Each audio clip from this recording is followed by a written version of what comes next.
This is the most important thing when delegating tasks to a virtual assistant. So normally, if you make a Loom video, I'll put the link in the description as to what that is. It's a video of you sharing your screen and you're like, here's what I need you to do. And then you send that to the virtual assistant. That's awesome, okay? Or if you make them a long 64-page SOP with screenshots and all of these different things to show them the step-by-step process, that's awesome too. But you know what's missing? What's missing is once that virtual assistant does the task the first time, they kind of have learned how to do it. Every time they do that task after that, they're not going to look at that Loom video again. They're not going to watch that whole video. They're not going to go through the 64-page SOP with the screenshots.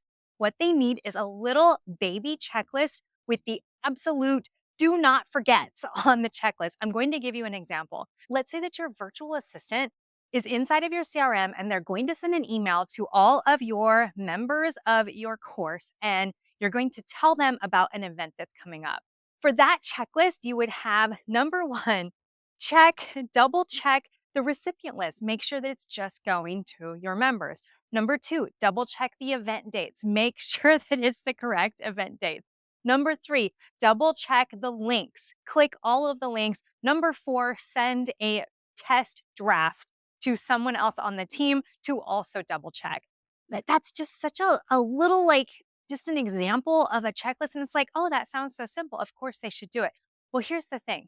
I read this book called The Checklist Manifesto, and it talked about how for years and years, doctors were literally killing patients because they forgot to wash their hands. If doctors forget to wash their hands before going into the operating room, then wouldn't you say it's not overkill to have these little just double check checklists for your virtual assistants as they're carrying out tests?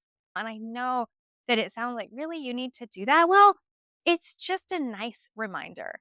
And especially for some of your bigger processes like client onboarding, for example, you might have a long list of different steps that need to be followed. But when your virtual assistant has already done it, at least once, and they're just going through it and they're trying to do it every day, they don't need that big old long list. They just need to know the nuts and bolts. They don't need to be told, open up Google, log into email. They don't need to be told those things. They just really need to know, like, okay, what are the most important things that we need to make sure we always do?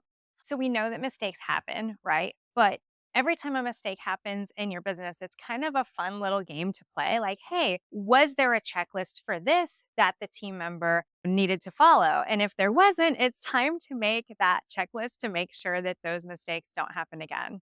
So the difference between your SOP, your standard operating procedure, and your checklist is that the SOP is literally for someone who has never done the task before. It's kind of like that thing they say, oh, if you got hit by a bus, and would your business still run without you? And that's usually when people say, hey, if you have your standard operating procedures documented, then someone else can come in and do the work. But the standard operating procedures literally tell you to put in www.google.com.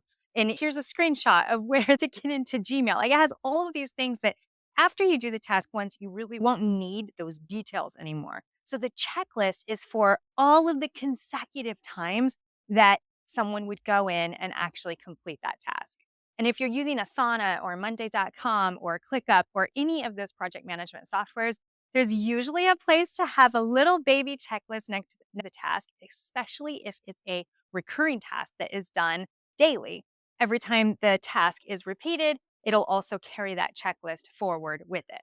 I personally have checklists for my brainstorming calls because I have certain questions that I want to make sure that I ask them, and I have certain little brainstorming strategies that I have that I don't want to forget to tell them. So I always have a checklist even when I'm doing my brainstorming calls. I'm going to put a couple of my favorite tools for collecting standard operating procedures, Loom and Scribe How. You're going to love it if you've never heard of it.